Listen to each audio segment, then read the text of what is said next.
how to recover your Duolingo account. So if you want to recover your Duolingo account, then what you need to do is first make sure that you have the latest version of the application on your device.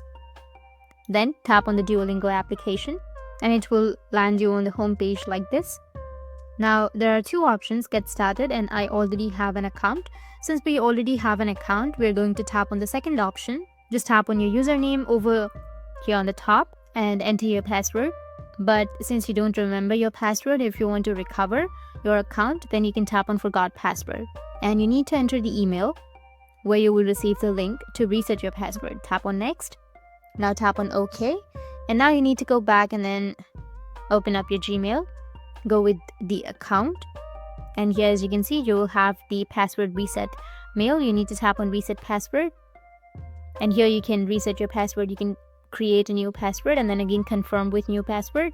Go with reset password, which will be on the bottom. And once you reset your password, go back to the same login page on Duolingo and enter your new password here and then tap on sign in and you'll be able to sign in.